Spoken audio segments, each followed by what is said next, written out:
ایک تو دین اور دنیا کی سمجھ نہیں آتی، تو ایسے میں ہم اللہ کے قریب ہونے کے لیے کیا کریں؟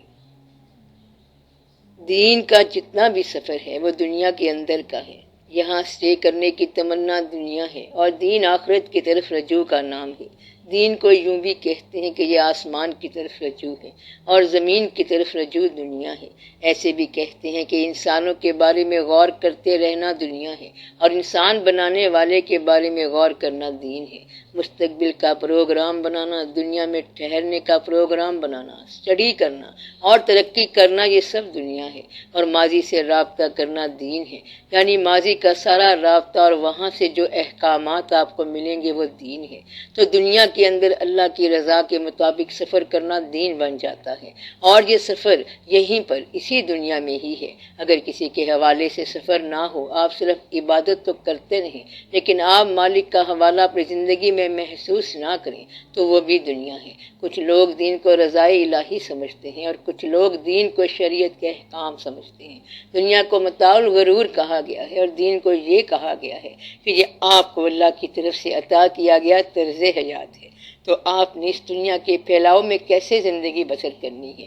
دنیا کی حقیقت کیا ہے؟ تو فرمایا گیا کہ دنیا کی حقیقت یہ ہے کہ ہر چیز جو ہے وہ اپنے انجام کو پہنچ رہی ہے، ہر چیز جو ہے وہ اپنے خاتمے کو پہنچ رہی ہے۔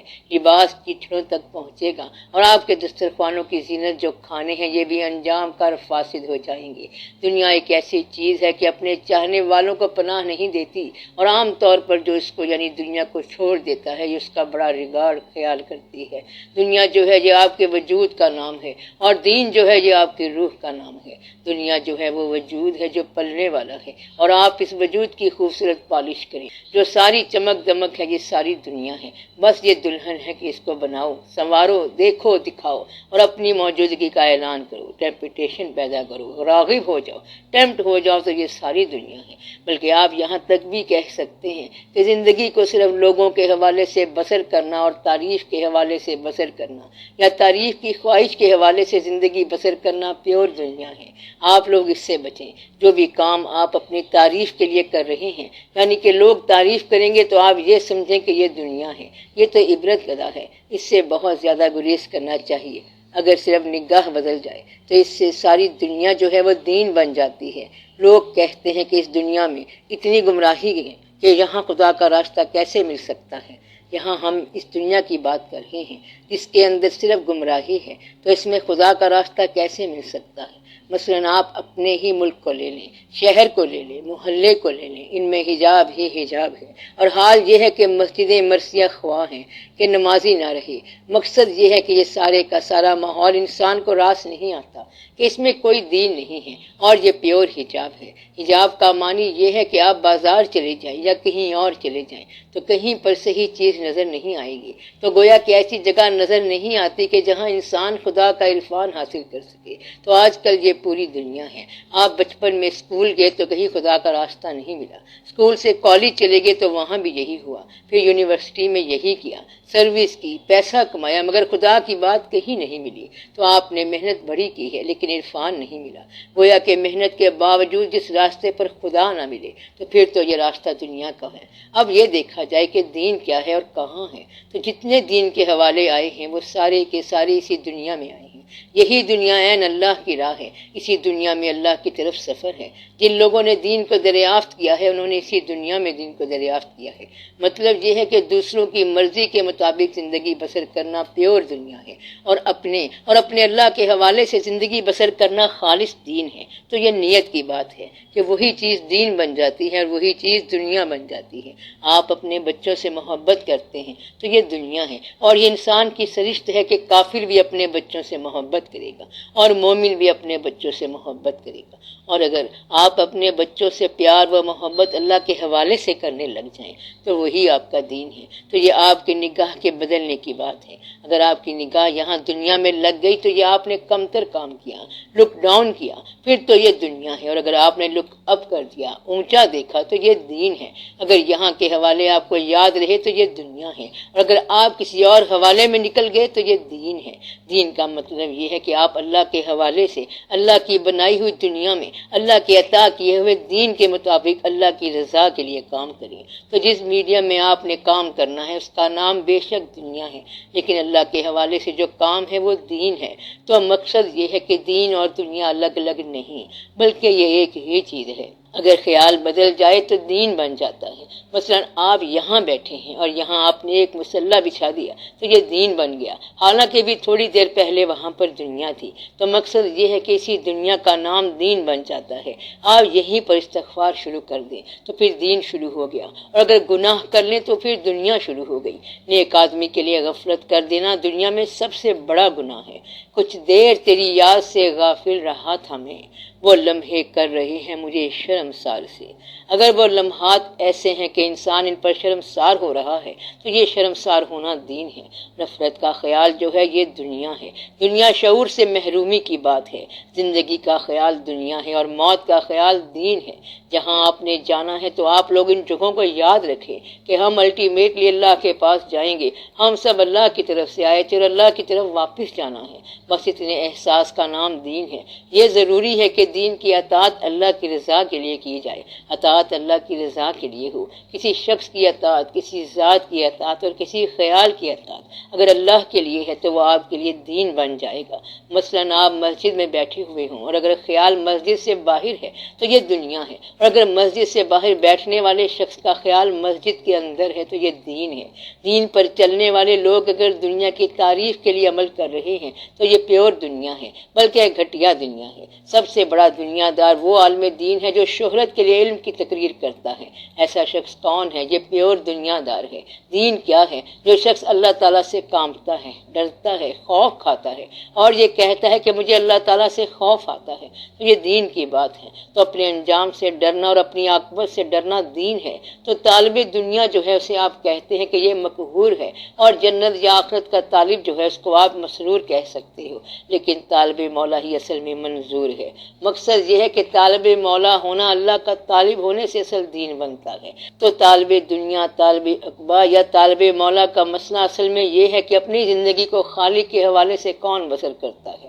تو اس کے بارے میں بڑی بڑی وضاحتیں بتائی گئی ہیں کہ یہ ایک دوسرے کے اندر ہی ہیں اور ایک دوسرے سے جدا نہیں ہیں۔ اس کو آپ یوں کہیں کہ ایک گھوڑا ہے اور ایک شاہ سوار ہے۔ نہ سوار گھوڑے کے بغیر رہ سکتا ہے اور نہ گھوڑا سوار کے بغیر رہ سکتا ہے۔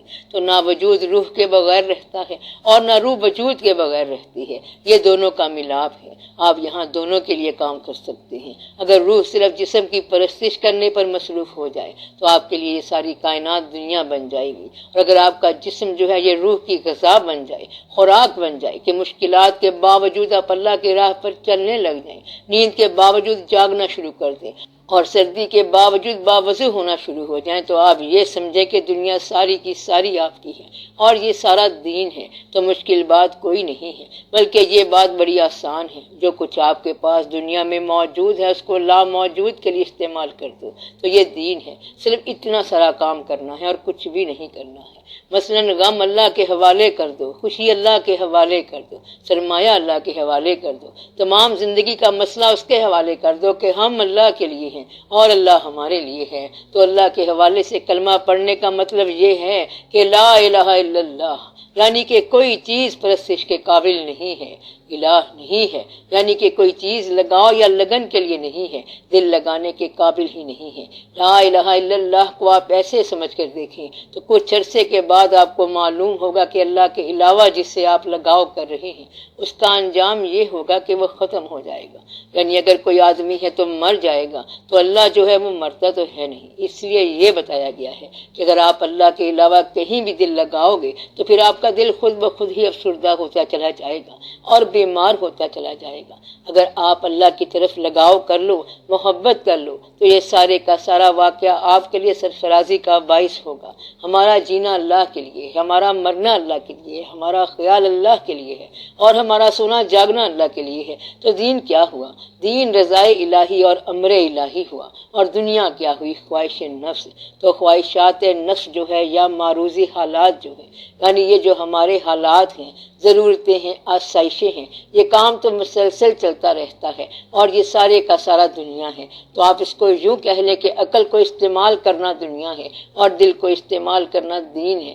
دنیا کے اندر رہنے کی تمنا، فرعون نما ہونے کی تمنا، طاقتیں اکٹھی کرنے کی تمنا، شہرت اکٹھی کرنے کی تمنا، دولت اکٹھی کرنے کی تمنا، چاہنے اور چاہا جانے کی تمنا اور دھوکہ دینے کی تمنا خطرناک ساتھی ہے۔ اور یہ نفس ایسے مقام پر دھوکہ دیتا ہے کہ جہاں دھوکے کا کوئی موقع ہی نہیں ہوتا، کوئی توقع نہیں ہوتی۔ ایسا انسان بڑی خطرناک شے ہے۔ اللہ سے استغفار کرنا چاہیے کہ میں اللہ سے پناہ مانگتا ہوں کہ شیطان سے بچائے۔ تو بات یہ ہے کہ شیطان تو ہمیں نظر نہیں آیا، ہمیں تو انسان ہی نظر آیا ہے۔ شاید کسی انسان ہی کا نام آپ کے لیے شیطان ہو۔ ایک بات تو طے ہے کہ آپ کو جو گمراہ کرے گا وہ انسان ہی ہوگا، تو انسان کو انسان ہی گمراہ کرے گا۔ انسان کے نفس نے انسان کو گمراہ کرنا ہے اور یہ آرزو بن کے گمراہ کرے گا، خواہش بن کے گمراہ کرے گا، بعض اوقات محسن بن کے گمراہ کرے گا اور بعض اوقات مظلوم ہو کے گمراہ کرے گا۔ اس طرح انسان اپنے آپ کو بھی گمراہ کرے گا اور لوگوں کو بھی گمراہ کرے گا۔ بعض اوقات دین کے لباس میں گمراہ کرے گا اور بعض اوقات کسی اور لباس میں گمراہ کرے گا۔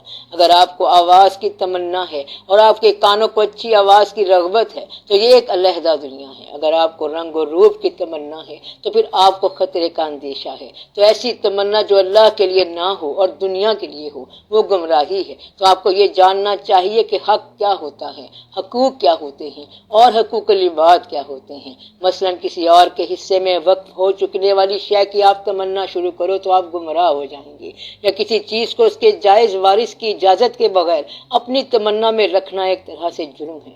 یہاں سے انسان دنیا میں داخل ہو جاتا ہے اور اس دنیا کے ایسے چکر میں پڑتا ہے کہ پھر اس کے کبھی بچنے کی امید نہیں رہتی ہے۔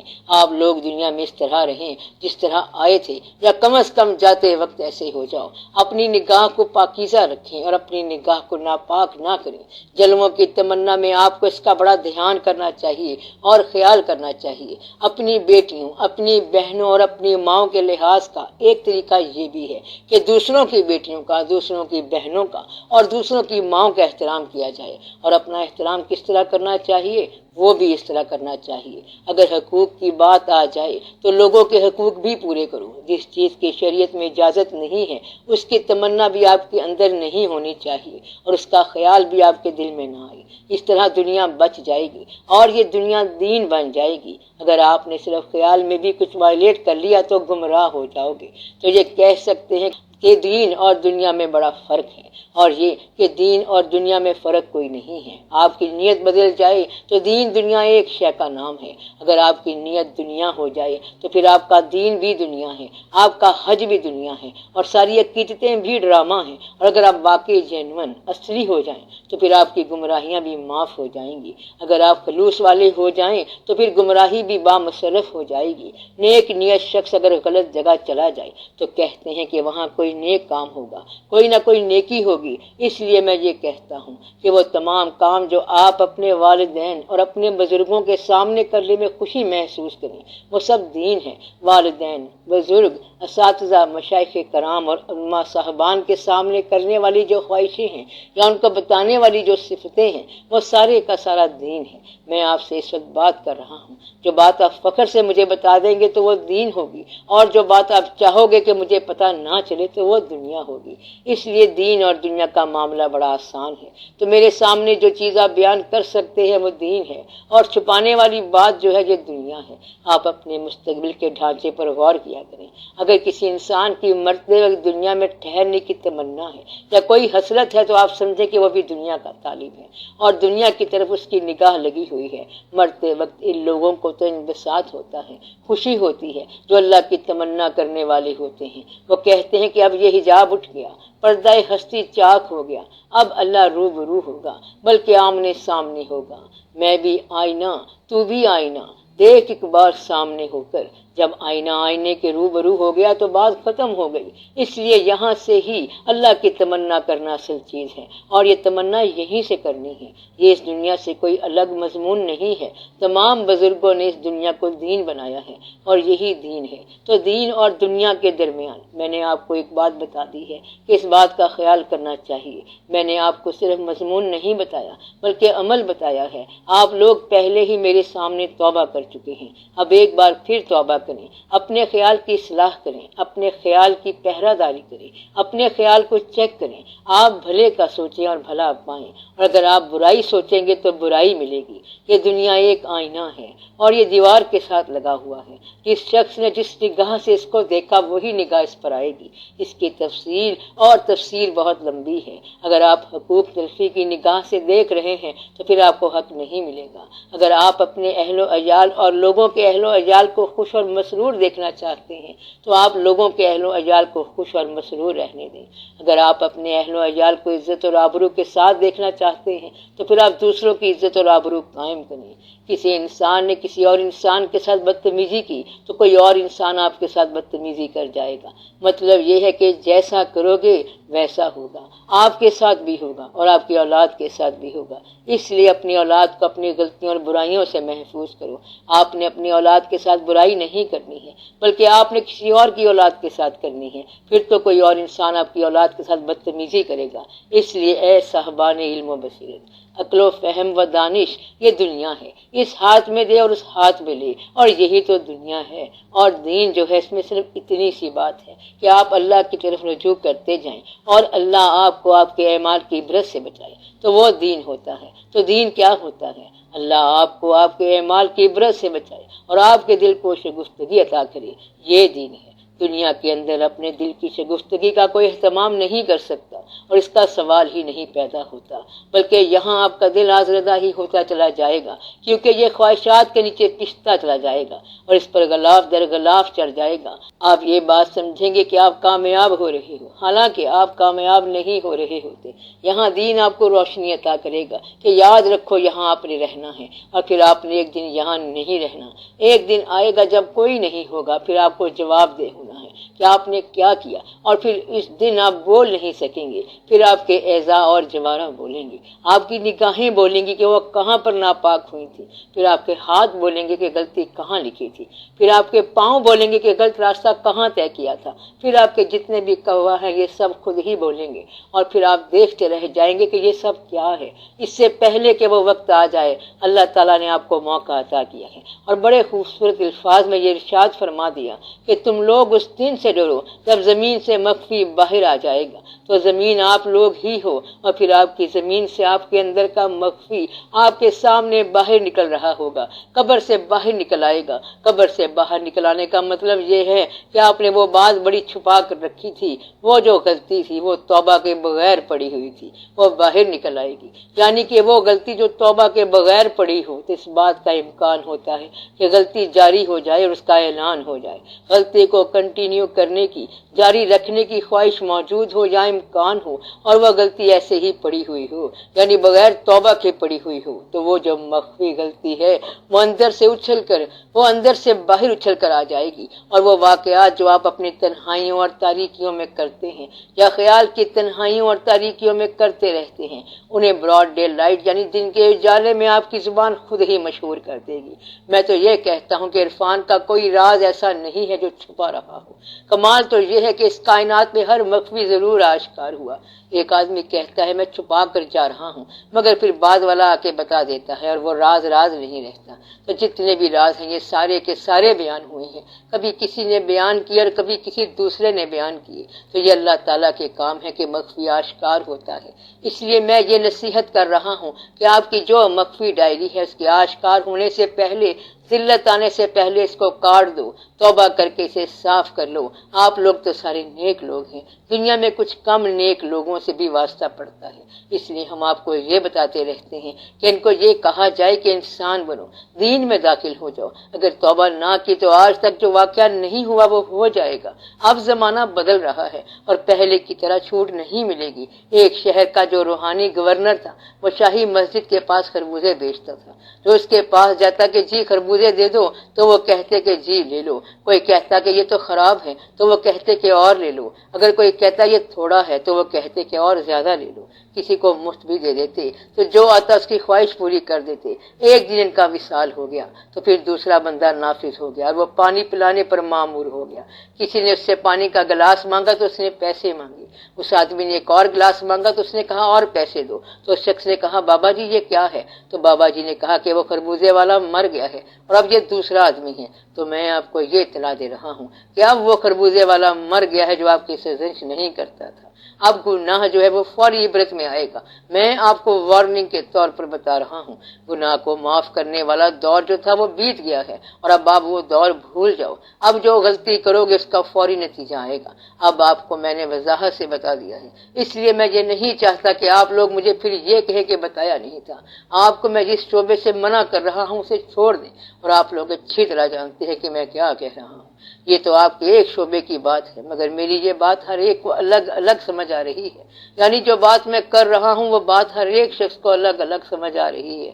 جو بات میں منع کر رہا ہوں وہ آپ لوگ ٹھیک کریں، اس طرح سب آسان ہو جائے گا۔ یہ یاد رکھنا کہ درگزر کرنے والا دور جو ہے وہ تقریباً خاتمے پر ہے۔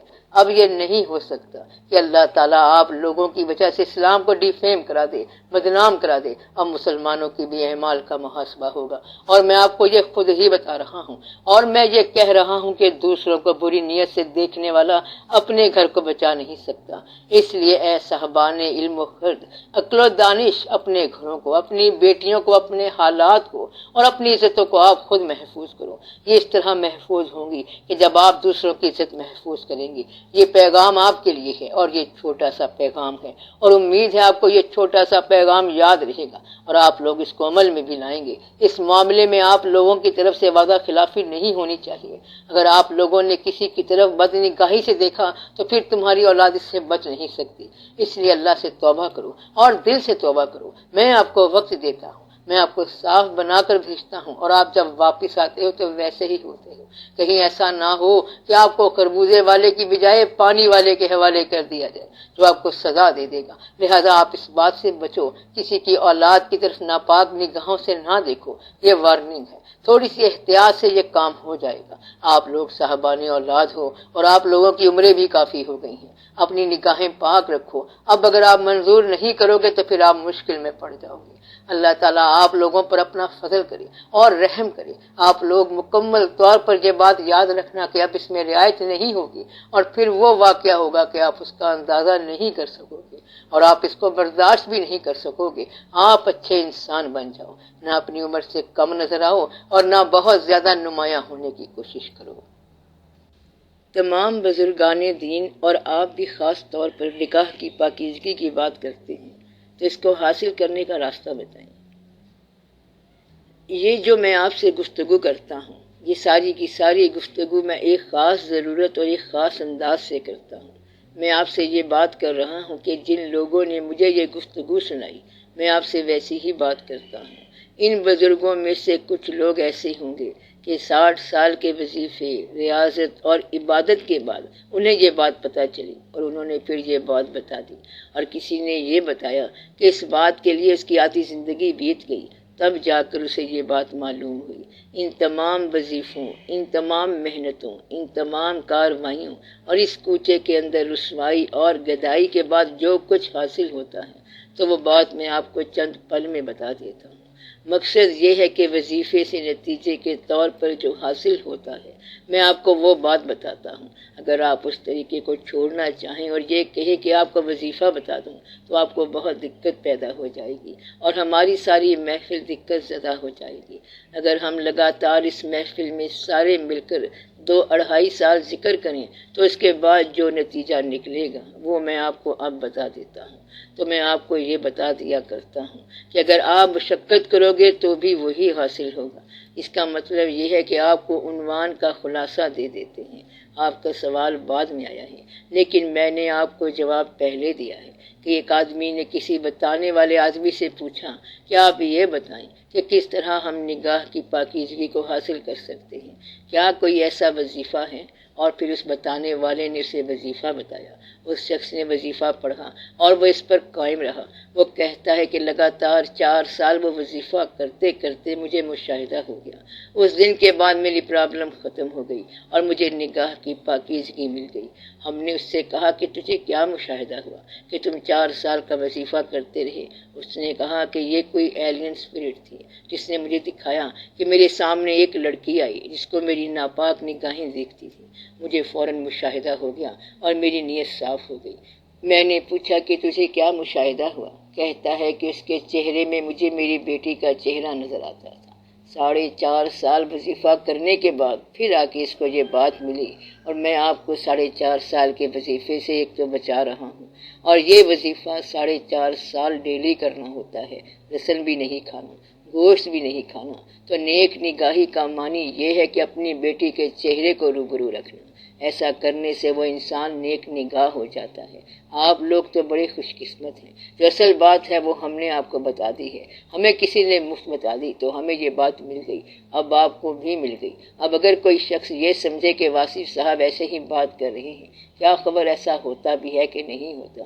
خبردار، یہ ضرور ہوتا ہے۔ میں ایسے نہیں آیا ہوں، اور کسی آدمی کو حکم نہیں ہے کہ پبلک میں ایسی بات کرے، اور وہ بھی اس انداز سے جس انداز کا اس کو پتہ نہ ہو۔ اور میں نے آپ کو پہلے ہی دن بتایا تھا کہ بغیر کبھی دلیل کے بڑی بات نہ کرنا۔ یہ بات آپ کو یاد ہے نا کہ کبھی دلیل کے بغیر بڑی بات نہ کرنا۔ اس لیے میں جو بات کر رہا ہوں اس کی میرے پاس دلیل بھی ہے، اور آپ کے لیے وارننگ بھی ہے، اور آپ سے مراد وہ لوگ بھی ہیں جو یہاں نہیں ہیں، کیونکہ یہ ضروری تو نہیں کہ ہم صرف آپس میں بات کرتے جائیں۔ اس دنیا میں اور بھی سوچنے والے لوگ ہیں، اس لیے آپ عزت کرو، عزت کیے جاؤ اور عزت کراؤ۔ یہی دنیا ہے۔ دنیا کیا ہے؟ ایگزیکٹ ریباؤنڈ ہے، گنبد کی صدا ہے، جو کچھ بولے گا وہ سنے گا۔ تنہائیوں کی بات محفلوں میں جائے گی، بند کمروں کی بات چھتوں پر جا کر اعلان کرے گی۔ چھپے ہوئے قتل کا اگر کوئی گواہ نہ ہو تو بھی گواہ بول پڑتا ہے، گواہ بتا دیتا ہے کہ یہ قتل ہوا پڑا ہے، تو بات چھپتی نہیں ہے۔ یہی تو دنیا کی حکمت ہے کہ بات چھپ نہیں سکتی ہے، اور یہاں آج تک کوئی بات نہیں چھپی ہے۔ شیطان کے پاس 3 کام ہیں۔ پہلے وہ آپ کے کان میں خواہش نفس پیدا کرے گا، یہ کان میں بات کرے گا، آہستہ سے بات کرے گا، اور اس سے خواہش نفس تیز ہوگی، پھر آپ کو گناہ کی ترغیب دے گا کہ یہ گناہ کرو، اور آپ کے اوپر ایک ایسی تاریک چادر ڈال دے گا کہ آپ یہ سمجھیں گے کہ آپ کا گناہ مغفی ہو گیا۔ یہ شیطان کے پاس جہالت اور گمراہی کا دوسرا تحفہ ہے۔ یعنی پہلا تحفہ ہے گناہ کا میلان پیدا کرنا، اور پھر دوسرا تحفہ یہ ہے کہ اس گناہ کے اوپر تاریکی کا لبادہ دیتا ہے کہ یہ گناہ کورڈ ہے، اس میں آپ کو کوئی نہیں دیکھے گا۔ اور تیسری چیز، اس کے پاس ایک ڈھولک ہے۔ جب وہ گناہ ہو چکتا ہے تو پھر یہ ڈھول بجا دیتا ہے اور لوگوں میں اعلان کر دیتا ہے۔ پھر انسان کہتا ہے کہ تو نے مجھے برباد کرایا ہے، تو نے یہ میرے ساتھ کیا کیا ہے؟ تو شیطان کہتا ہے کہ تو نے مجھے جنت سے نکلوایا ہے، کیا میں تجھے چھوڑ دوں گا؟ الا عباد اللہ المخلصین، یعنی مخلصین کو شیطان کچھ نہیں کہہ سکتا۔ مخلصین کون ہیں؟ جو بات سن کر بدل جائیں۔ ٹھوکر کے بعد جو بدلا وہ بھی کیا بدلا، اس سے پہلے کہ کوئی ٹھوکر راستے میں آ جائے بہتر یہ ہے کہ راستہ بدل دیا جائے۔ یہ وارننگ ہے۔ بات کو سن کر ٹھیک ہونے والے ہی اصل مومن ہیں۔ مومن کون ہوتا ہے؟ جو بات سن کر ٹھیک ہو جائے، کیونکہ تجربے سے تو کتنی ہی دنیا مومن ہو جاتی ہے۔ اللہ تعالیٰ کہتا ہے کہ پھر فائنل دن آ جائے گا جب میں تم سے کہوں گا کہ یہ وہ دن ہے جس کا تم سے وعدہ تھا، اب تم کیا مانگتے ہو؟ کافر اس وقت چیخے گا اور اللہ تعالیٰ سے کہے گا کہ کاش میں مٹی ہوتا، یا اللہ ایک بار پھر موقع دے۔ تو پھر اللہ فرمائے گا کہ یہ تو میرا دن ہے۔ اس لیے اصل بات یہ ہے کہ ٹھوکر سے پہلے اپنے آپ کو بدل لو، یہ اصل وظیفہ ہے۔ تو اللہ تعالیٰ اپنا فضل فرمائے۔ تو شیطان کا شکنجہ جو ہے وہ مخلصین کے لیے نہیں ہے۔ اور مخلصین کون ہوتے ہیں؟ جو آسانی سے گناہ کو چھوڑ دیں اور آسانی سے نیک ہو جائیں، کیونکہ نیک ہونے کے لیے کوئی بھی وقت سازگار ہو سکتا ہے۔ دل سے دعا کر لی جائے اور دل سے توبہ کر لی جائے تو نیکی کا سفر آج ہی سے شروع ہو سکتا ہے، اور آج کے بعد آپ کے تمام لواحقین عافیت میں ہوں گے۔ اس کی میں آپ کو گارنٹی دیتا ہوں کہ آپ کے تمام لواحقین عافیت میں ہوں گے، بشرط کہ پہلے آپ عافیت پیدا کریں، قربانی آپ دیں، پھر آپ کے بچے محفوظ رہیں گے، بلکہ آپ کے بچے 7 پشتوں تک محفوظ رہیں گے۔ تو اے صاحبان بصیرت، اپنے آپ کو توبہ کے دروازے پر کھڑا کرو۔ بزرگوں نے یہی بتایا ہے، لیکن بڑے بڑے وظیفے کروا کر پھر بتایا ہے، اور ہم نے آپ کو ایسے آسانی سے بتا دیا ہے اور آپ کے لیے بات کو آسان کر دیا ہے۔ جب تک دماغ نہ ہو تو پھر دل بالکل ہی بے معنی چیز ہے، کیونکہ اس کے حوالے سے دنیا نظر آتی ہے، اچھائی نظر آتی ہے، برائی نظر آتی ہے، تو پھر دل قوی کیسے ہو؟ دل اور عقل جو ہے یہ کہنے کے الفاظ ہیں، عمل کے وقت دونوں کام کر رہے ہوتے ہیں۔ تو دل بھی کام کر رہا ہوتا ہے اور عقل بھی کام کر رہی ہوتی ہے، اور ذہن بھی کام کر رہا ہوتا ہے۔ اب اس کی ڈسکرپشن تفصیل دیکھو کہ کیا ہے۔ جہاں خواہش پیدا ہوتی ہے اور بے بس بھی کر دیتی ہے، تو خواہش جنریٹ کرنے والا شعبہ جو ہے یہ دل ہے۔ خواہش یہ ہوتی ہے کہ تمنا یا محبت، کسی شے کو چاہنا یا کسی انسان کو چاہنا، اس کے لیے جو طریقہ سوچنا ہے یہ ذہن کا کام ہے۔ بادشاہ اصل میں دل ہی ہے۔ مثلا آپ نے بڑے ذہن کے ساتھ اور بڑی خوبصورتی سے ایک مکان بنایا، لیکن آپ کا دل تنگ ہو گیا، تو اب کچھ بھی ہو آپ مکان چھوڑ دو گے۔ میں آپ کو ایک بات کا راستہ بتاتا ہوں اور آپ کے سوال کا جلد ہی جواب دیتا ہوں۔ بے باک سوال بعض اوقات کفر تک لے جاتے ہیں اور وہاں خطرہ ہوتا ہے۔ اس لیے آپ پہلے یہ فیصلہ کر لیں کہ آپ کا اللہ پر بھروسہ پکا ہے، اور یہ کہیں کہ یا اللہ ہم نے تجھے چھوڑنا نہیں ہے اور نہ تو ہمیں چھوڑنا۔ آپ پہلے یہ پکا عہد کر لو، ہم سے تعلق بنا لو، پھر بے شک بے باک سوال کرو۔ اگر آپ اللہ کو چھوڑنے تک سوچو گے تو سوچ گندی ہو جائے گی اور پھر آپ برباد ہو جائیں گے۔ آپ یہ کہیں کہ میں نے فائنلی اللہ کو قبول کر لیا ہے، یعنی میں نے چاہا، میں نے طلب کر لیا اور میں نے مان لیا۔ پھر سوال کرو تو آپ کو اپنا رابطہ بتائے گا کہ وہ کس طرح ہے، لیکن آپ لوگ تو یہ سوچتے ہیں کہ وہ نہیں ہے، اور جب وہ نہیں ہے تو آپ اپنے عمل میں آزاد ہیں۔ یہ تو کفر والی بات ہے، اور پھر وہ آپ کو بڑی دقت میں رکھے گا اور پریشان کرے گا، کیونکہ واللہ خیر الماکرین، مکر کرنے والے مشکل میں پڑ جاتے ہیں۔ خیر اس میں ہے کہ آپ کہہ دیں کہ میں نے اللہ کو مانا ہے اور جانا نہیں ہے، اور مانا ایسا کہ پکا مان لیا ہے، یعنی وہ نظر نہیں آتا، یہاں نہیں ہے تب بھی مان لیا۔ جب اسے مان لیں تو پھر اس سے پوچھیں کہ وہ ہے کہ نہیں ہے، پھر وہ آپ کو بتائے گا کہ آپ ہیں کہ نہیں ہیں۔ اس طرح ماننے والا اللہ سے مکالمہ کر سکتا ہے۔ اللہ پوچھے گا کہ ہونا کیسے ثابت کیا جاتا ہے، آپ کہیں گے کہ میں ہوں، یہ تو سفیشینٹ نہیں ہے، تو آپ کہیں گے کہ میرا باپ بھی تھا، پھر اللہ کہے گا کہ مجھے تو کسی نے نہیں جنا مگر میں پھر بھی ہوں۔ انسان کہتا ہے کہ میری اولاد ہے اس لیے میں ہوں، اللہ کہتا ہے کہ میری اولاد نہیں ہے لیکن میں پھر بھی ہوں۔ انسان کہتا ہے کہ یا اللہ میں دیکھ سکتا ہوں، تو اللہ کہتا ہے کہ تمہارے دیکھنے والے آلے کو، تمہاری آنکھ کو میں نے پیدا کیا ہے۔ تو آپ جو بات کریں گے وہ آپ کو سمجھاتا جائے گا۔ اللہ انسان سے کہہ سکتا ہے کہ تم عالم ظہور میں کیسے آئے۔ انسان کہتا ہے کہ جی میں پیدا ہو گیا تھا، ماں باپ کے گھر پیدا ہو گیا تھا، تو اللہ کہتا ہے کہ ماں باپ سے پوچھو کہ لڑکی کیسے پیدا ہوتی ہے اور لڑکا کیسے پیدا ہوتا ہے۔ بے شمار لوگ ہیں جن کے یہاں اولاد پیدا نہیں ہوتی۔ پھر انسان سوچ کر کہتا ہے کہ میں آپ ہی اپنا خالق ہوں۔ پھر اللہ کہتا ہے کہ اگر تم آپ ہی خالق ہو تو پھر تمہاری مرضی اور تمہاری رضا کے بغیر تمہارے قوا مفلوج کیوں ہو رہے ہیں؟ تب انسان کہتا ہے کہ میں یہاں بے بس ہو گیا ہوں اور پتہ نہیں ہے کہ کیا بات ہے۔ تو اللہ کہتا ہے کہ تیری آرزویں پوری نہیں ہو رہی ہیں، تیری دعائیں بھی پوری نہیں ہو رہی، اور جو تو چاہتا ہے وہ نہیں ہوتا، تو بے بس ہے اور پھر تو کچھ بھی نہیں ہے، تو آخر کار مر جاتا ہے۔ انسان کہتا ہے کہ یا اللہ یہ بات تو ٹھیک ہے کہ میں مر بھی جاتا ہوں۔ اللہ فرماتا ہے کہ میں مرتا نہیں ہوں۔ تو انسان کہتا ہے کہ یا اللہ تو ہی شان والا ہے، تبارک اللہ احسن خالقین۔ پھر اللہ فرماتا ہے کہ اپنا ذہن استعمال کرو اور سوچو کہ موسم کیسے بدلتے ہیں۔ سورج کا نظام شمسی ہوتا ہے، نظام گردش ہوتا ہے، اور پھر نظام ہائے شمسی ہوتے ہیں۔ یہ بتاؤ کہ سورج روشن کیوں ہے؟ سورج کی روشنی زمین پر پڑتی ہے اور پھر موسم بدلتے ہیں۔ سورج کو کس نے بنایا؟ سورج کو روشن کیوں بنایا؟ رات تاریک کس نے بنائی؟ اتنے ستارے اور سیارے کس نے بنائے؟ اور پھر انسان کس نے بنائے؟ میں وہ اللہ ہوں، میں ایسا خالق ہوں کہ اگر مچھر کا ایک پر ٹوٹ جائے تو ساری دنیا کے سائنسدان مل کر ایسا پر نہیں بنا سکتے۔ سب سے کمزور ترین چیز مکھی ہوتی ہے، تم وہ مکھی بنا کر دکھاؤ۔ تو میں وہ خالق ہوں کہ ہر آغاز سے پہلے بھی تھا اور ہر انجام کے بعد بھی ہوں گا، اور میری تخلیق جو ہے اس کو تم آرٹسٹک انداز سے دیکھو، اتنا حسن کہیں نہیں ہوگا۔ اگر تم کوئی بڑی چیز بناؤ گے تو دیوار پر پھول بناؤ گے، لیکن میں نے اصلی پھول بنایا ہے۔ آپ لوگوں کا حسن یہ ہوتا ہے کہ پھول کی تصویر بنانا، کسی لباس پر پھول بنانا، اور اللہ کہتا ہے کہ اصل پھول ہی میرا بنایا ہوا ہے۔ تم روشنی بنا لو گے لیکن میں تو روشنیوں کا خالق ہوں، میرے اس سورج کے مقابلے میں زیادہ سے زیادہ چراغ ہی لے آؤ گے، تو اللہ ہی وہ خالق ہے جو آپ کو اس کائنات کے مشاہدے کی دعوت دے گا۔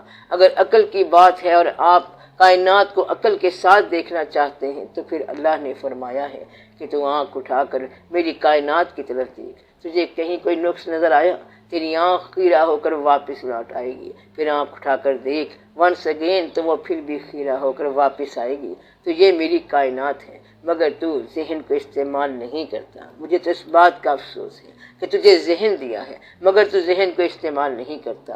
اللہ اتنی ورائٹی تخلیق کرنے والا ہے، یہاں تک کہ درختوں کے پتوں کے رنگ الگ الگ ہیں۔ ایک ایک درخت کا پتا دوسرے درخت کے پتے سے نہیں ملتا، اور ایک درخت کا پتا اسی درخت کے دوسرے پتے سے نہیں ملتا۔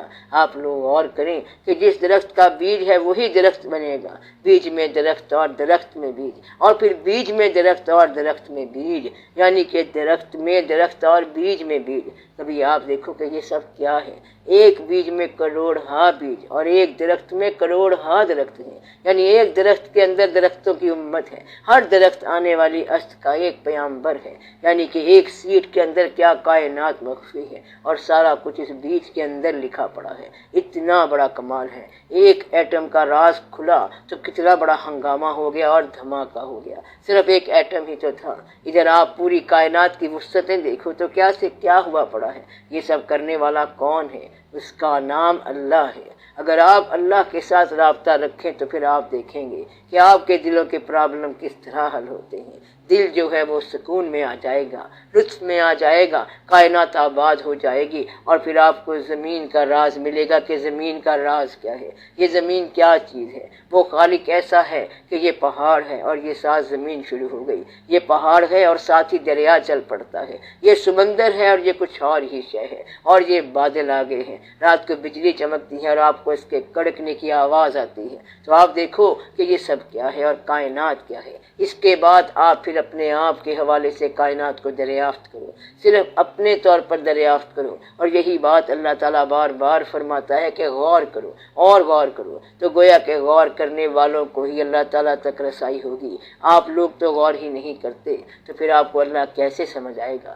اللہ کہتا ہے کہ تم لوگ غور کرو تو پھر میں تمہیں بتاؤں گا کہ میں اللہ کہاں ہوں۔ اللہ کہتا ہے کہ بدقسمتی سے انفارچونیٹلی تم نے غور کرنا ہی چھوڑ دیا ہے، اس لیے تمہیں میں یعنی اللہ سمجھ نہیں آتا۔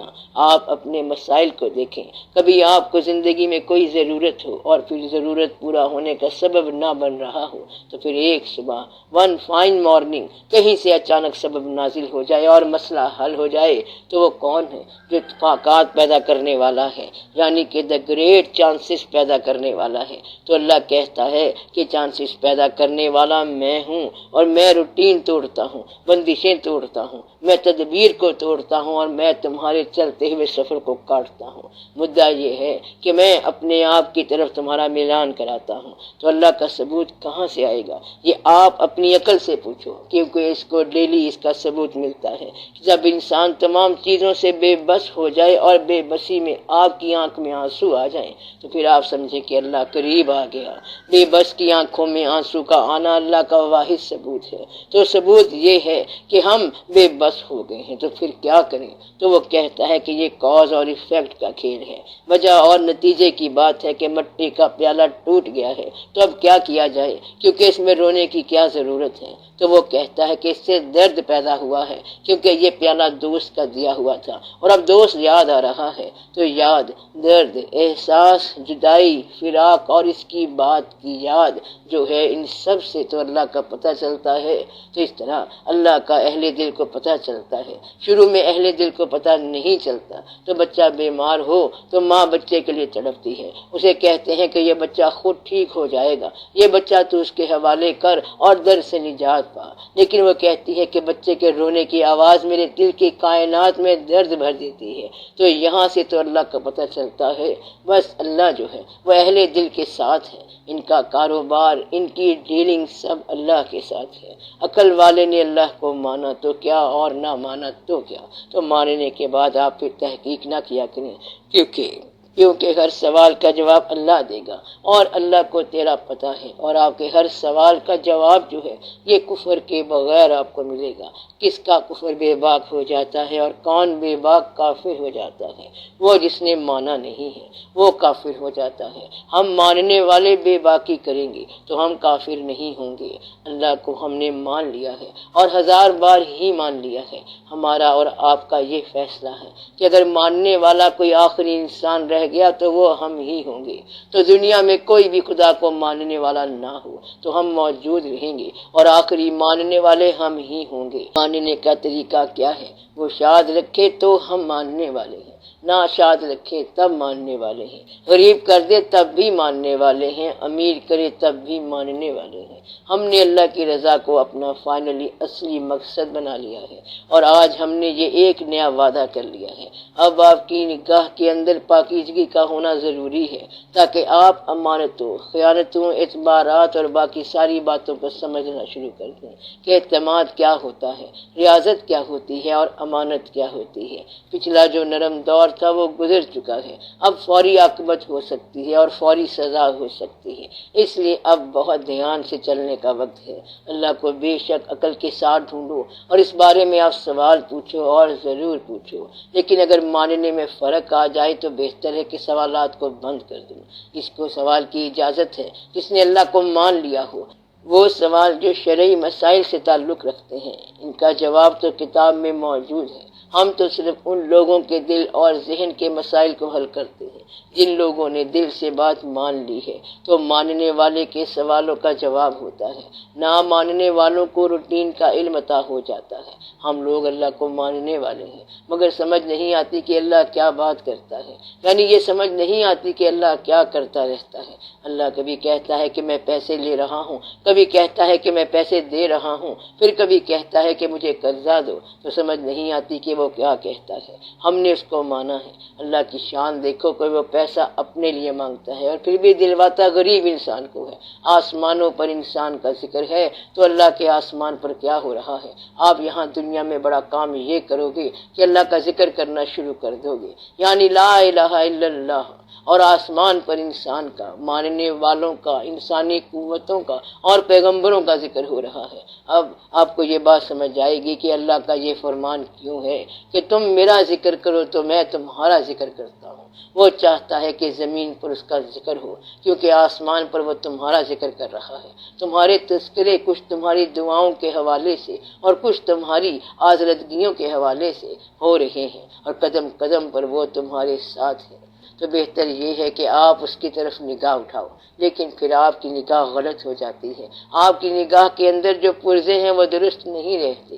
میں کسی ایک آدمی کی بات نہیں کر رہا ہوں، لیکن میں آپ سب سے یہ بات کہنا چاہتا ہوں کہ نگاہ کے پرزے صاف رکھو، نہیں تو پھر کہیں سزا نہ ہو جائے۔ اس زندگی کے ساتھ شوخیاں اور دیر نہ کرو کیونکہ یہ زندگی نہیں ملنی ہے، اس کا آپ دھیان کرو اور احتیاط کرو۔ سب کائنات کے بارے میں جو سوالات ذہن میں آتے ہیں ان کا تو خدا نے جواب دیا ہوا ہے۔ اگر وہ جواب نہ مانے تو ہم خدا کو نہیں مانتے، اور اگر وہ جواب تسلیم کر لیں تو نئے سوالات سے محروم ہو جاتے ہیں۔ تو مذہب کے ہوتے ہوئے فلسفی ناممکن ہو جاتی ہے۔ ایسے میں ہم کیا کریں؟ سوال بالکل واضح ہے۔ آپ کا سوال یہ ہے کہ آپ یہ کہہ رہے ہیں کہ ماننا تو اس وقت ہے جب جاننا ہو جائے، اور ماننے کے بعد جاننے کا سوال کا خدا تو آلریڈی پہلے سے جواب دے چکا ہے۔ کچھ قرآن پاک میں اور کچھ احادیث شریف میں جوابات آ چکے ہیں۔ تو پھر یہ سلسلہ کیا ہے جو آپ کے رائٹ فلسفی کے اعتقادات ہیں؟ یہ معاملہ ان کے بالکل برعکس ہے۔ یہ بات اصل میں یوں ہے کہ کاز اور ایفیکٹ یعنی سبب اور نتیجے کے تعلق کا نام فلسفہ ہے۔ مثلا ایک واقعہ اس نے کیا ہے، اس سے ہوا ہے، یہاں سے یہ ہوا، یعنی جواز اور اسباب ڈھونڈتے ڈھونڈتے ہم سبب کو پیدا کرنے والے کے پاس چلے جاتے ہیں اور یہ ماننے کے بعد جاتے ہیں۔ ہر جگہ بعض سبب در سبب چلی آ رہی ہے، یعنی مرغی پہلے ہے یا انڈا پہلے ہے، اور یہ سب چلتا جائے گا۔ چلتے چلتے پھر ایک پرائم کاز آ گیا، سب سے بڑا سبب آ گیا، جہاں ہم مانتے ہیں کہ پہلے کاز کو پیدا کرنے والے کا نام سبب ہے۔ ہم سب آدم علیہ السلام کی اولاد ہیں، لیکن کتنے آدم جہان میں آئے اور چلے گئے ہوں گے۔ ہم کتنوں سے پہلے کو آدم علیہ السلام مان رہے ہیں، جبکہ پہلی ہیومن فارم آئی ہے، انسانی صورت آئی ہے، تو ہم اس کو آدم علیہ السلام کہہ رہے ہیں۔ اس لیے ہم فطرت کے پروسیس کی بات نہیں کر رہے، بلکہ ہم فاتح خاطر کے منشا کی بات کر رہے ہیں، اور مانا ہم نے یہ ہے کہ تو خالق ہے، مالک ہے، اور جو تو نے کہا ہے وہ سچ ہے۔ ماننے والے کا سوال تو اس کے بعد ہی پیدا ہوتا ہے۔ جن سوالوں کے جواب آ چکے ہیں ان کے سوال کرنے کا سوال ہی پیدا نہیں ہوتا، اور شریعت والے یہ سوال کرتے ہی نہیں۔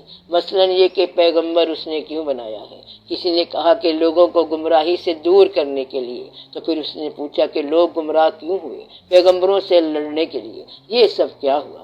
شیطان کیوں گمراہ ہوا اور اس کو کس نے گمراہ کر دیا؟ آپ اللہ کی ذات کو مانیں گی تو پھر سارے سوال اس کی صفات کو سمجھنے کے لیے ہوں گے۔ تو سوالات ذات کے بارے میں نہیں ہونے چاہیے، بلکہ سوالات صفات کے بارے میں ہونے چاہیے۔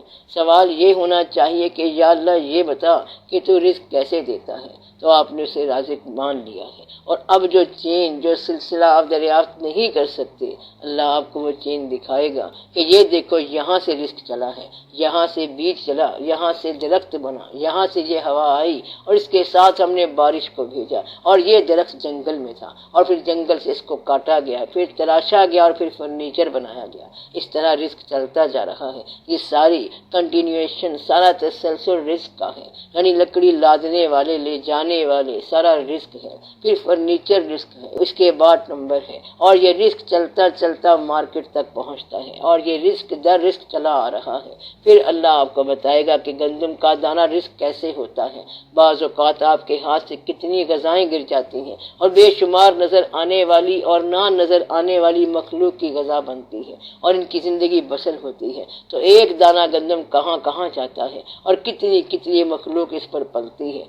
اسی طرح مخلوقات پل رہی ہیں، کتنی ہی ویزیبل نظر آنے والی طاقتیں آپ کے سامنے آتی ہیں، اور کتنی ہی انویزیبل نہ نظر آنے والی طاقتیں آپ کے پاس سے گزر جاتی ہیں، جن کا انویزیبل وجود ہوتا ہے۔ تو گویا کہ یہ ساری چیزیں اللہ آپ کو دکھائے گا۔ اگر آپ نے ایک بار اللہ کی ذات کو مان لیا کہ تو وہی اللہ ہے جس نے انسانوں کو نبی بنایا، پیغمبر بنایا، اور ہم تجھے ماننے والے ہیں اور تیری عبادت کرنے والے ہیں، تو اس کے ساتھ آپ کا سوال تو اب شروع ہوا ہے۔ اب آپ پوچھیں کہ حشر کسے کہتے ہیں، یوم حشر کیا ہوتا ہے، انصاف کسے کہتے ہیں، تو اس طرح خود ہی سارے سٹیٹمنٹس، سارے مسئلے بیان ہو جاتے ہیں۔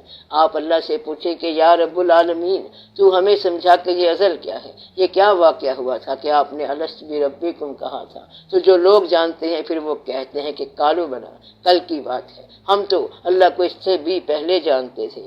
آپ نے بزرگوں کی کتابوں میں پڑھا ہوگا کہ کالو بنا کل کی بات ہے، اور ہماری تو اس سے پہلے کی آشنائی تھی۔ یہ ازل تو کل کی بات ہے، اور ازل سے پہلے بھی ہم اس کے حسن خیال میں تھے، تب ہم اس کے حسن خیال میں تھے، اور اب ہم اس کے حسن تخلیق میں ہیں، یعنی حسن خیال سے نکل کر حسن تخلیق میں آ گئے، اور کل محشر میں ہم اس کے سامنے اس کے حسن سلوک کے انتظار میں ہوں گے، اور پھر بات ختم ہو جائے گی۔ جناب وہ تکلیفیں کون سی ہیں جو اللہ تعالیٰ کی طرف سے ہوتی ہیں؟ وہ تکلیف جس میں اللہ کے ساتھ تعلق نہ ٹوٹے وہ انعام ہے، وہ غریبی جو اللہ کے قریب کر دے اور جھکا دے وہ انعام ہے، اور وہ دولت جو باغی کر دے وہ بربادی ہے۔ یہ سب تعلق کی بات ہے۔ تو تعلق قائم رکھنے والا غم انعام ہوتا ہے، اور تعلق توڑنے والی خوشی سزا ہے اور گمراہی ہے۔ جس بات کے ذریعے اللہ سے تعلق قائم ہو جائے تو وہ انعام ہی انعام ہے۔ لوگ یزید سے کتنی نفرت کرتے ہیں، مگر کبھی آپ نے یہ سوچا ہے کہ امام علی مقام علیہ السلام جن کو شہید کیا گیا، انہوں نے کبھی کسی مقام پر یہ نہیں کہا کہ یا اللہ ہمارے ساتھ یہ مت کر، بلکہ انہوں نے یہ کہا کہ جہاں تو بلا رہا ہے وہاں ہم آ رہے ہیں۔ مطلب یہ ہے کہ آپ لوگ پٹی کرتے ہیں کہ کاش امام علیہ السلام کے ساتھ یہ واقعہ نہ ہوتا۔ جو آدمی کربلا کے بارے میں امام علی مقام علیہ السلام کے مقام پر رو رہا ہے کہ ان پر بڑا ظلم ہوا ہے، اور اگر مجھے دوبارہ موقع ملا تو میں کہوں گا کہ یہ ظلم تو نہیں ہونا چاہیے، یعنی وہ یہ کہہ رہا ہے کہ عروج نہیں ہونا چاہیے۔ آپ دیکھو کہ جتنے بھی عروج ہوئے سارے کے سارے ظلم میں ہوئے، مگر یہ ظلم نہیں ہے، کیونکہ اللہ کا کام ہی ایسا ہے۔ تو کسی کی پیر سے، کسی کے درد، کسی کا جنم ہے، یہ جنم ہی ایسا ہے، یہ تخلیق ہی ایسی ہے کہ کہیں درد ہوگا تو پھر کچھ واقعہ ہوگا، آنسو نکلیں گے تو کہیں نہ کہیں عروج ہوگا۔ پتھر آنکھ میں کبھی عروج نہیں ہو سکتا، جب سینہ شک ہوگا تو پھر جا کر کچھ داستان آپ کو سمجھ آئے گی۔ پردہ ہستی کو کیا چاک تو دیکھا، انسان کہاں مظہر یزداں ہوئے ہم، تو اب مظہر یزداں آپ ہی ہیں، تو آپ کیا ہیں؟ مظہر یزداں۔ کب؟ جب پردہ ہستی کو چاک کریں گے، مگر آپ لوگ تو آرام سے بیٹھے ہیں، گپ شپ کرتے رہتے ہیں، ایسے کیسے کام چلے گا؟ کیونکہ جو ہے وہ نہیں ہوگا، اور پھر جو نہیں نظر آ رہا ہے وہ عین ہوگا۔ ہر وہ تکلیف جو آپ کا اللہ کے ساتھ تعلق قائم کرے وہ تکلیف انعام ہے، اور ہر وہ آرام جو تجھے غافل کر دے وہ پھر آرام نہیں ہے، بلکہ وہی گمراہی ہے۔ وہ میاں محمد صاحب رحمۃ اللہ نے کہا ہے کہ یہ دکھ دے کے راضی رہندے تے، سکھ دکھاں تو وارے، دکھ قبول محمد بخشا کہ راضی رہن پیارے۔ یعنی اگر وہ دکھ پر راضی ہے تو پھر ہمیں دکھ ہی قبول ہے، اور اگر وہ اس پر راضی ہے تو ہم بھی راضی ہیں، پھر سکھ کو لے کر ہم نے کیا کرنا ہے؟ تو جب وہ نہیں دے سکتا تو ہم نہیں لے سکتے، اور اگر وہ سکھ دینا چاہے تو ہم نے دکھ کو کیا کرنا ہے؟ ہم دونوں طرح سے تیار ہیں کہ جو وہ قبول کرے، بس اسی کا نام لگن ہے اور اسی کا نام تعلق ہے۔ میں آپ سے آسان بات کر رہا ہوں کہ آپ راضی ہو جاؤ، یعنی کہ آپ کچھ اور نہ کرو بلکہ صرف اس ذات پر راضی ہو جاؤ۔ اگر ایسا کر لو تو پھر آپ دیکھتے جاؤ کہ زندگی میں بہار لگ جائے گی۔ آپ لوگ یہ گلہ چھوڑ دو کہ آج کیا ہے، یہ کیا ہو گیا اور وہ کیا ہو گیا، آپ لوگ یہ سب چھوڑ دو، صرف راضی رہو۔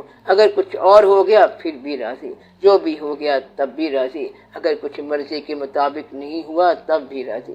جب آپ نے راضی رہنا سیکھ لیا تو پھر آپ کے اوپر علوم آشکار ہونا شروع ہو جائیں گی۔ تو آپ کی اتنی سی انویسٹمنٹ ہے، اتنی کوشش کرنی ہے کہ اللہ جو کر رہا ہے اس کو ہونے دو۔ اگر پیسے گم ہو گئے، کاروبار خراب ہو گیا اور وہ کچھ لے گیا تو آپ کہو کہ وہ جو لینے آیا تھا وہی لے گیا ہے، یہ تو سب وہ آپ خود ہی کر رہا ہے۔ تم لوگ اپنی دانائیاں اور اپنی کاریگریاں بند کر دو۔ یا تو اپنی دانائی سے آپ نے کوئی آسودگی ڈھونڈ لی ہوتی، مگر آپ کو دانائی سے کچھ نہیں ملا، دانائی آپ کو اور دور لے گئی۔ ایسی دانائی سے تو نادانی بہتر ہے۔ اگر دانائی انسان کو در در پھرائے تو وہ کیا دانائی ہے؟ لہٰذا آپ لوگ راضی رہو، تو پھر ہر تکلیف اللہ کے نام کی ہے، اور اس کے ذریعے آپ کا رابطہ اللہ سے قائم رہے گا۔ اگر انسان راضی ہو جائے تو پھر تو دنیا کی ساری پرابلم ہی ختم ہو گئی۔ اس طرح پرابلم ختم نہیں ہوتا، بلکہ تب پرابلم شروع ہوتا ہے۔ آپ راضی ہوتے ہیں تو ناراضگی، گلہ اور پریشانی سے تو نکل جاتے ہیں، مگر پھر اللہ کے سفر پر چل پڑتے ہیں تو اب ریئل پرابلم، اصل پرابلم شروع ہو جاتا ہے۔ اب پرابلم یہ ہوتا ہے کہ فراق کیوں ہے، وصال کیسے ہوگا، اب وہ کس حال میں ہے اور ہم کس حال میں ہیں۔ تو اصل میں تو اب پرابلم شروع ہوا، لیکن آپ کا پرابلم جو ہے وہ جمع کرنا ہے، یعنی آپ گیٹنگ اینڈ کاؤنٹنگ، اکٹھا کرنا اور گننا چھوڑ دیں۔ آپ یہ دو کام اپنی زندگی سے نکال دیں اور پھر آپ نے تشویش نہیں کرنی۔ آپ گیٹ کرتے جاؤ، حاصل کرتے جاؤ اور سپینڈ کرتے جاؤ، اس طرح یہاں سے نکل جاؤ اور بحث نہیں کرنی۔ اب آپ کا کوئی پرابلم نہیں ہوگا۔ کسی چیز کے کھونے کو ہم غم کا نام دیتے ہیں اور پانے کو خوشی کا نام دیتے ہیں۔ آپ کی ساری خوشی گیٹنگ یعنی حاصل کرنے کا نام ہے، اور آپ کی کوئی چیز ضائع ہو گئی تو یہ آپ کا غم ہے۔ اس کے علاوہ آپ کا غم کوئی نہیں ہے۔ آپ تو غم سے آشنا ہی نہیں۔ آپ کا غم کوئی چیز کھو دینے سے ہے، آپ کا غم ذاتی حوالے سے ہے، اور آپ کی خوشی بھی ذاتی حوالے سے ہے۔ اس سے باہر آپ کی زندگی ہے ہی نہیں۔ اگر بندہ ان چیزوں سے مبرہ ہو جائے تو پھر تو وہ انسان بن جاتا ہے، یا پھر صحیح انسان کیسے بن سکتے ہیں؟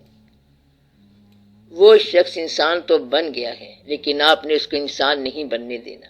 تو آپ انسان بنو، غلط باتوں کو چھوڑ دو۔ آپ یہ دیکھیں کہ پین پر، درد پر شور مچانے سے پین یعنی درد دور نہیں ہوتا۔ اگر درد آ گیا ہے آپ اس کی دوائی کر لیں، دیٹس آل، بس آپ شور نہ کریں۔ اگر دو آدمیوں میں اختلاف ہے اور آپ کو سمجھ آ گیا ہے کہ اختلاف ہے تو اسے ختم کرا دو۔ جب اختلاف رائے ہے تو پھر کیا جھگڑا ہے، اور اس میں ڈسٹربنس کیوں ہے، اس میں کیا پریشانی ہے؟ آپ لوگ یہ وعدہ کریں کہ جھگڑے کی بات کو دوبارہ نہیں کرنا ہے، اسی طرح جس بات پر آپ غم کر چکے ہیں اس بات پر اب دوبارہ غم نہیں کرنا، اور جس نقصان پر آپ رو چکے ہیں اب دوبارہ نہیں رونا۔ تو ہو چکنے والے واقعات کو آپ اینڈ ہی کر دو، ختم کر دو۔ اب پرابلم کیا ہے؟ آپ کا پرابلم ہے ریپیٹ کرنا، یعنی جو کل بات کی تھی آج پھر وہی بات کر رہے ہیں، اور جو بات آج ہو چکی ہے آپ اسے پھر بھی کریں گے۔ لہٰذا آپ دہرانا چھوڑ دو، ریپیٹ کرنا چھوڑ دو۔ آپ آپ لوگ کم از کم یہ تو کریں کہ حاصل اور محرومی سے نکل جائیں۔ ایمان والوں کے لیے یہ حکم ہے کہ جو شخص یہ سمجھتا ہے کہ پیسے کی وجہ سے اس کی عزت ہوگی تو سمجھو کہ اس کا ایمان کمزور ہے، اس کا ایمان بہت کمزور ہے، بلکہ اس شخص کے پاس ایمان رہ نہیں سکتا جس نے پیسے کے ساتھ ایمان کو مشروط کیا، کیونکہ وہ کہتا ہے کہ غریب ایمان سے باہر ہیں، حالانکہ غریبوں کے ہاں ہی تو زیادہ ایمان ہے۔ پیغمبری، رسالت اور بہت ساری چیزیں غریبوں کے پاس رہی ہیں، تو آپ کے ایمان یا عزت کا پیسے کے ساتھ کوئی تعلق نہیں ہے۔ اگر کوئی انسان محبت کرنے والا ہو تو پھر محبوب کی محبت ہی زندگی کا مقصد ہے۔ محبوب کہتا ہے کہ آپ نے یہ کام کیوں کیا، تو وہ کہتا ہے کہ مجھے آپ نے کہا تھا اور میں نے یہ قبول کر لیا۔ اگر محبوب کہے کہ کان میں بالیاں ڈالو تو وہ کان چھدوا آئے گا، تو جو محبوب نے کہا ہے اس کی طرف سے ہر بات پھر قبول ہی قبول ہے۔ اگر آپ کو کوئی ذات محبوب ہو جائے تو پھر آپ کے لیے زندگی میں پرابلم ختم ہو جاتے ہیں، اور آپ ہیں کہ پرابلم ختم نہیں ہونے دیتے۔ افسوس ہے کہ آپ پرابلم ختم نہیں ہونے دیتے۔ آپ بے شک کما لو، خرچ کر لو یا جمع کر لو، لیکن بحث نہ کرو، زیادہ دقت میں نہ پڑو، اپنی نگاہ صاف رکھو۔ یہ کاز ایفیکٹ کی دنیا ہے، وجہ اور نتیجے کی دنیا ہے۔ آپ اپنا دل صاف رکھو، اپنا دل خراب نہ کرو۔ انسان بننے میں کوئی مشکل نہیں ہے، اور یہ بہت آسان بات ہے، بس آپ راضی رہنا سیکھو تو یہ بڑی آسان بات ہے۔ زندگی صرف حاصل اور محرومی کا نام نہیں ہے، بلکہ زندگی کسی کی چشم عنایت کا نام بھی ہے۔ تو زندگی آپ کی ہے اور نگاہ کسی اور کی ہے۔ چشم عنایت والا کوئی محبوب ہو سکتا ہے، ایسے شخص کے لیے اگر دوست ناراض ہو گیا تو اس کی زندگی ختم ہو گئی، کیونکہ اس کی زندگی دوست کی رضا کا نام ہے۔ جس آدمی کی زندگی دوست کی رضا کے نام ہو جائے اس کا ایمان مکمل ہو سکتا ہے۔ تو کسی کی رضا کو اپنی زندگی کی تکمیل ماننے والے لوگ اس کائنات میں موجود ہیں۔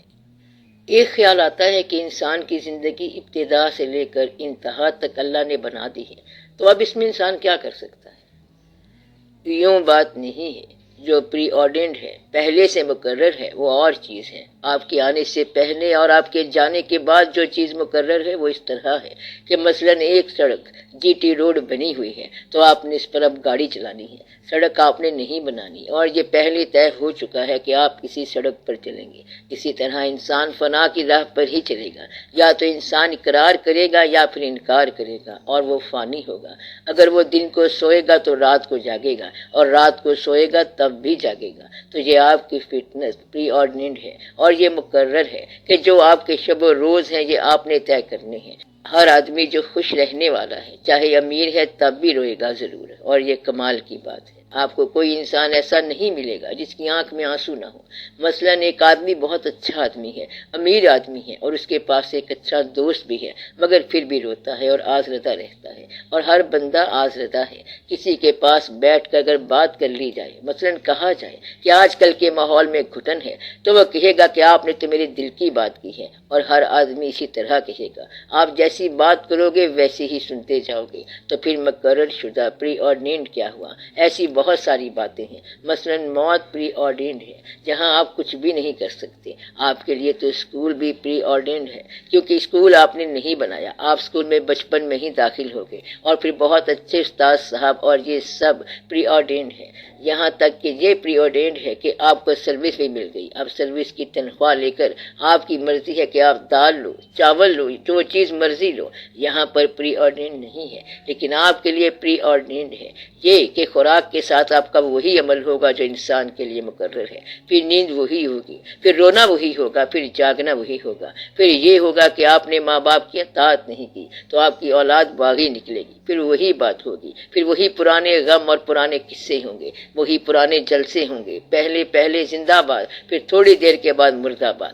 جلسہ گاہوں میں ضرور باہر آنی ہے۔ ایک پارٹی نے ایک جلوس نکالا تو دوسری بھی نکالے گی۔ جو سٹیج بنانے والے ہیں ان کو ہر سٹیج کے بنانے پر لاکھوں روپے کی انکم ہوتی ہے، جلسوں پر خرچہ کئی لاکھ کا ہوتا ہے، چاہے گورنمنٹ کے ہوں یا کسی پارٹی کے ہوں۔ اس لیے جو بیچارے غریب لوگ ہیں وہ دعا کرتے رہتے ہیں کہ مدت ہو گئی ہے، کوئی طاقتور جلسہ نہیں ہوا، اب جلسہ ہونا چاہیے۔ اس طرح چیونٹیاں دعا کرتی رہتی ہیں کہ کسی کی کوئی آٹے کی بوری ضائع کر، کچھ گندم ہمارے گھر بھی آنی چاہیے۔ بعض اوقات ایسا ہوتا ہے کہ گدھ اللہ تعالیٰ سے شکایت کرتے ہیں کہ مدت ہو گئی ہے کہ انسانی گوشت نہیں کھایا ہے، اور پھر کوئی سائیکلون آ جاتا ہے اور گدھوں کو خوراک مل جاتی ہے۔ اور قبروں کے اندر کیا ہوتا ہے؟ وہاں بھی ایسا عمل ہوتا ہے۔ وہاں کیا ہوگا؟ یہی کچھ ہوگا کہ جسم تحلیل ہو جائے گا، گوشت ختم ہو جائے گا، ہڈیاں مٹی میں مل جائیں گی، اور وہی ہونا ہے جو سب کے ساتھ ہوتا ہے۔ یہ سب پری آرڈینڈ باتیں ہیں۔ پھر کچھ لوگوں کی قبر جو ہے وہ زندہ رہے گی، اور وہ قبر میں زندہ رہیں گے جنہوں نے یہاں مردوں والا کام نہیں کیا۔ یہاں پر زندگی کے فرق کا پتہ چلے گا۔ ان کی قبر میں چراغ جلتے ہیں۔ جنہوں نے یہاں بیٹھ کر کسی کے گھر میں چراغ جلایا ہے، تو اصل بات یہ ہے کہ آپ وہاں کے چراغ یہاں سے جلا کر جاؤ۔ یہاں کے چراغ یہ ہیں کہ کسی کو کچھ رقم دے دو، کسی کی ضرورت پوری کر دو، کسی کی غلطی معاف کر دو، کسی کے ساتھ سخاوت کر دو، کسی کے ساتھ رعایت کر دو، اور جو شخص آپ کی شکار میں پھنس سکتا ہو اسے نہ پھنساؤ۔ تو پھر انسان کی اپنی قبر جو ہے وہ آسان ہو جاتی ہے۔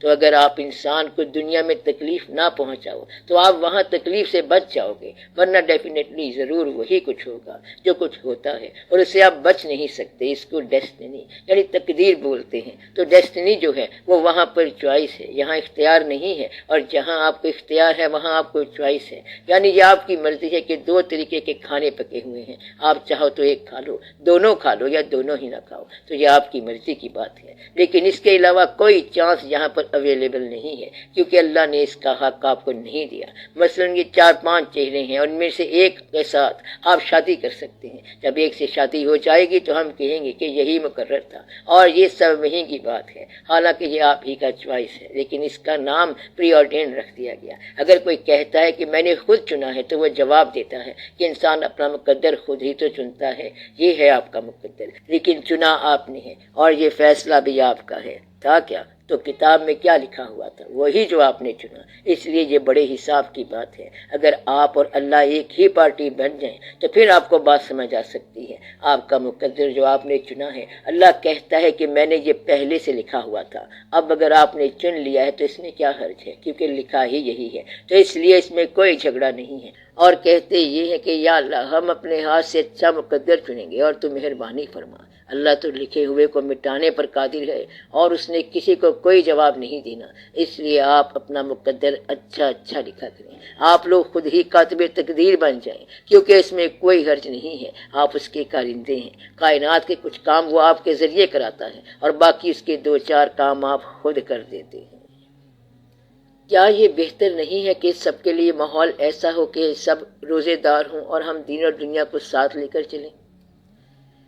یہ بات نہیں ہے۔ آپ روزے رکھو یا نہ رکھو، لیکن جھگڑا کرنے کا پروگرام نہ بناؤ۔ میں آپ سے یہ بات کر رہا ہوں کہ صرف آپ اور آپ کے اللہ کا تعلق ہونا چاہیے، وہ تعلق جو آپ کا اور آپ کے اللہ کا ہے۔ اس کی اصل ابتدا آپ کے مرنے کے بعد شروع ہوگی۔ یہاں تو ہم اس کا ابتدائیہ لکھ رہے ہیں، اور آپ صرف یہ اصلاح کریں کہ دین اور دنیا کو ساتھ ساتھ رکھیں۔ اسی زندگی میں دین والے بھی چل رہے اور دنیا دار بھی ہیں۔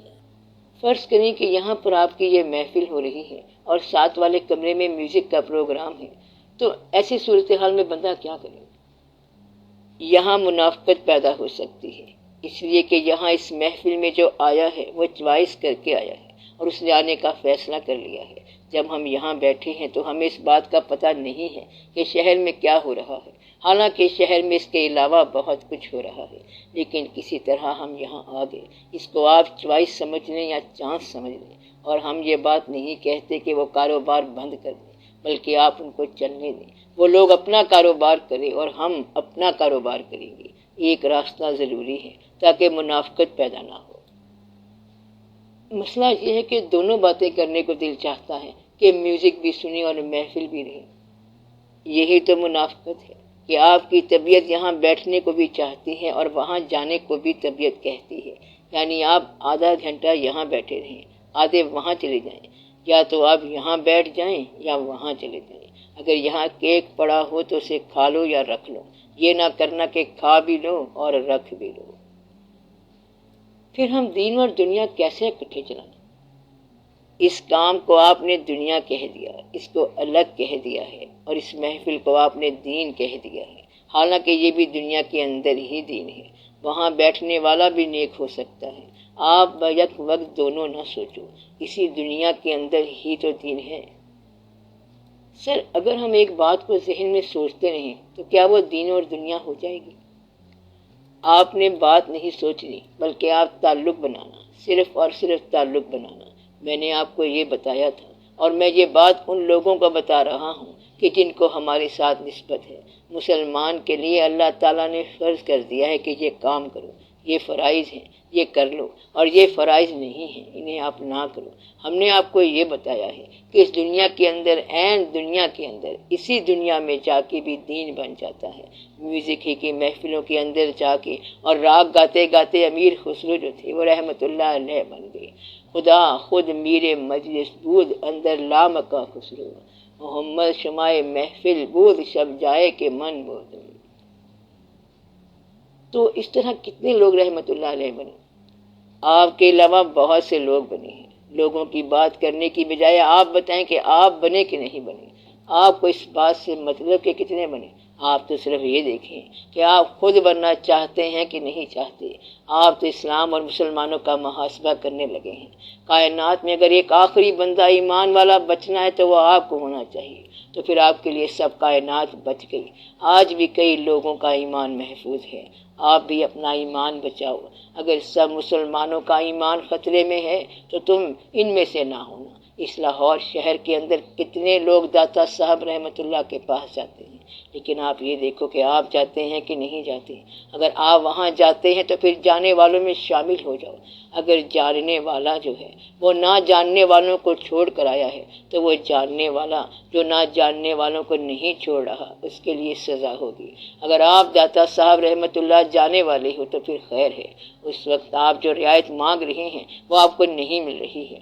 اس وقت آپ جو رعایت مانگ رہے ہیں وہ آپ کو نہیں مل رہی ہے۔ اب تک وہ رعایت ملتی رہی ہے مگر اب رعایت نہیں ملے گی۔ اب ماحول ہی ایسا ہے، آپ بچ کر گزر جائیں، بچت اسی میں ہے، ورنہ بچت نہیں ہے۔ یا پھر آپ اس طرف آئیں ہی نہ۔ اب آپ کو یہ چوائس کرنا پڑے گا کہ آپ نے جان بچانی ہے کہ نہیں۔ اب یہ سب کرنا پڑے گا۔ تو اس دنیا کے اندر ہی دین ہے اور دنیا ترک نہیں کرنی ہے، لیکن جہاں واضح طور پر اللہ کی مرضی کا حکم آ گیا تو اگر آپ اس کے برعکس عمل کریں گے تو پھر گرفت ہو جائے گی۔